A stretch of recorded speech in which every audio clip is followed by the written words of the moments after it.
ఎండకు పోయి వచ్చినాక సపోజ్ ఎక్కడ మనం ట్రాఫిక్లో ఉంటాం, జర్నీలో ఉంటాం, లేకపోతే హాస్టల్ నుంచి ఇన్స్టిట్యూట్కి వెళ్తాం, ఇన్స్టిట్యూట్ నుంచి లేకపోతే ఇంటి దగ్గర నుంచి స్టడీ హాల్ వెళ్తాం. రోడ్డు మీద చల్లగా ఏమైనా తాగబుద్ధి అయితే చెరుకు రసం లాంటిది తాగుతాం. కానీ మీకు తెలుసా, ఒక చెరుకు రసం లాంటి దాంట్లలో వినియోగించే ఫ్రూట్ జ్యూస్ అయినా ఏదైనా వినియోగించే జ్యూస్లలో 100కు 95% మంది ఏదైతే ఐస్ యూజ్ చేస్తారో అది మనం తినకూడని ఐస్ అన్నమాట. అంటే ఐస్లో 2 రకాలు ఉంటాయి, ఒకటి ఎడిబుల్ ఐస్, ఇంకోటి నాన్ ఎడిబుల్ ఐస్. ఇప్పుడు పండ్లు చేపలు నిల్వ ఉండడానికి నాన్ ఎడిబుల్ ఐస్ వేస్తారు. ఇది గరిష్టంగా ధర ఏమంటారు కనిష్టంగా ఉంటుంది ధర. ఏదైతే మనం తినే ఎడిబుల్ ఐస్ ఉందో అది ఎక్కువ ఉంటుంది. సో వీళ్ళు మార్కెట్లో ఫ్రూట్ సెల్లర్స్, వెండర్స్ వీళ్ళందరూ ఏం చేస్తారు అంటే ఏదైతే నాన్ ఎడిబుల్ ఐస్ ఉందో, అంటే ఏదైతే గరిష్టంగా కనిష్టంగా తక్కువ రేటుకు పడుతుందో, అంటే చేపలు పండ్లు నిల్వ కోసం ఐస్ బ్లాక్లలో ఐస్ లేసి పెడుతుంటారు కదా, అవన్నమాట. ఆ ఐస్లు తీసుకొచ్చి ఏం చేస్తారు అంటే చెరుకు రసము నెక్స్ట్ ఇవి ఏవైతే ఉన్నాయో వీటిలో కలుపుతున్నారు. ఓకే, ఇప్పుడు కలిపినప్పుడు ఏమవుతుంది, మీరు ఏమనుకుంటారు, చాలా బాగుంది మాకు ఏం లేదు అని అనుకుంటారు, ఒక పూట తాగితే ఏమవుతుందని. కానీ దీర్ఘకాలిక రోగాలు అంటారు, అంటే non communicable diseases, okay, BP, sugar, thyroid, ఈ లాంగ్ టర్మ్లో డిసీజ్ వచ్చేటి, ఇవి మోస్ట్లీ కాజ్ చేసేటి చిన్న ఫ్యాక్టర్స్ వల్లనే అని చెప్పేసి డాక్టర్లు చెప్తున్నారు. వీటి వల్ల మీకు లాస్ అయ్యేది ఏం లేదు అని మీరు ఒక స్టేజ్లో అనుకుంటారు, ఎప్పుడు 30s 40sలో అనుకుంటారు. 50 తర్వాత మీకు ఆ చిన్న ఎఫెక్ట్స్ అనేవి తెలుస్తూనే ఉంటుంది. సో బయట ఏదైనా, నిన్న కూడా ఒక ఆర్టికల్ పెట్టినా 90% అన్ని కల్తీయే ఉన్నాయి. దయచేసి జాగ్రత్తగా తాగండి.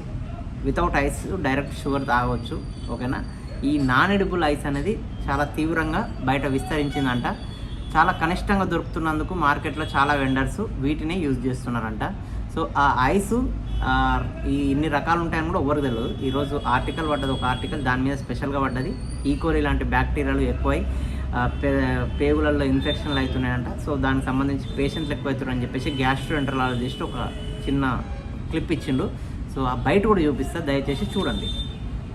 చల్లగా రోగాలు దండిగా, ఓకే. పానీయాల్లో ఐస్ వేసి తాగితే అంతే. రోడ్డు పక్కన వాడేదంతా నాన్ ఎడిబుల్. వేసవిలో చాలా జాగ్రత్త అవసరం. మండే ఎండలో మీరు వేడి నుంచి ఉపశమనం కావాలని చెప్పేసి చల్లగా ఏదైనా తాగాలనిపిస్తుంది, రోడ్డు పక్కన కనిపించే పండ్లు, చెరుకు రసాలు వీటిలో తాగితే ఈ ఐస్ వేసుకొని ఒక గ్లాస్ తాగితే హాయిగా అనిపిస్తుంది. కానీ ఇది మొత్తం బ్యాక్టీరియా, వైరస్ల ద్వారా ఉంటుందన్నమాట. సో ప్రస్తుతం రోడ్డు పక్కన బండ్లపై అమ్మే శీతల పానీయాలో వేసే ఐస్ చాలా వరకు కలుషితమైనది అంట. సో దీనికి స్టాండర్డ్ అథారిటీ ఆఫ్ ఇండియాకు సంబంధించిన కఠినమైన నిబంధనలున్నా అవి ఎవరు పాటించడం లేదు. ఐస్లో రకాలు తెలుసా, ఇక చెప్పిన కదా, తినే తాగే పదార్థాల్లో వినియోగించే ఎడిబుల్ ఐస్, ఓకే. పండ్లు చేపలు లాంటి దాంట్లో non edible, okay. So non edible మధ్య తయారీ చేసే విధానంలో వేరు ప్రమాణాలు ఉంటాయి, ఎవరు కూడా పాటించట్లేదు అనమాట. నిబంధనలు స్పష్టంగా ఉన్నాయి. FSSAI నుంచి నిబంధనలు ఎవ్వరు కూడా దాన్ని చేస్తలేదు. లైసెన్స్, రిజిస్ట్రేషన్ ఏది పట్టించుకోవట్లేదు. సో ఆరోగ్యంపై దాడి అనమాట. తాగే పానీయాల్లోనూ 6 రకాల ఐస్ ఉంటుందంట. పెద్ద రెస్టారెంట్లు దాంట్లో చతురస్రాకారం ice cubes, nugget ice, crescent ice, premium డ్రింక్స్లలో గుండ్రని బంతి ఆకారంలో స్పెరికల్ ఐస్, ఇన్ని రకాల ఐసులు ఉంటాయి. సో ఫ్యాక్టరీలో అంతా అపరిశుభ్రత. ఐస్ తయారు చేసే ఫ్యాక్టరీలలో ఎక్కడ కూడా సరైన ప్రమాణాలు పాటించట్లేదంట. ముఖ్యంగా ఈ ఐస్ ఏదైతే వాడుతురో అది మనకు చేపలు, రొయ్యలు, ఈ పండ్ల కూలింగ్ కోసం కూడా వాడుతురంట, ఓకే. ధరలలో కూడా చాలా వ్యత్యాసం ఉందంట. సో తినేందుకు వినియోగించని నాన్ ఎడిబుల్ ఐస్ విజయవాడ లాంటి నగరాల్లో ఫ్యాక్టరీలో తయారు చేసేది. సో 10 కిలోల ఐస్ బ్లాక్ ధర 100కి అమ్ముతున్నారంట. అదే 100 కిలోలు అయితే 700 వరకు అమ్ముతున్నారంట. చిన్న పట్టణాలు, గ్రామీణ ప్రాంతాల్లో ఉండే ఫ్యాక్టరీలో 100 కిలోల ఐస్ దిమ్మే 300-500 లోపే అమ్ముతుంటారు. ఈ నాన్ ఎడిబుల్ ఐస్ని ఎట్టి పరిస్థితులలో తాగే పానీయాలు, తినే దాంట్లో వాడకూడదు. కానీ 90% బండ్ల వ్యాపారాలు దీన్నే వాడుతున్నారు. తినే పదార్థాలలో వాడే ఎడిబుల్ ఐస్ క్యూబ్లను రకాలను బట్టి ధర ఇగో చూసిరు కదా, 40 నుంచి 100 అమ్ముతున్నట్టు. సో సారాంశం ఏంటంటే మనం తాగేది అందరూ నాన్ ఎడిబుల్ ఐస్ తాగుతున్నాం, ఓకే. దానివల్ల రోగాలు దండిగా వస్తున్నాయి అని చెప్పేసి డాక్టర్ MSR గోపాలకృష్ణ గారు చెప్తున్నారు, ఓకే. సో అదనమాట.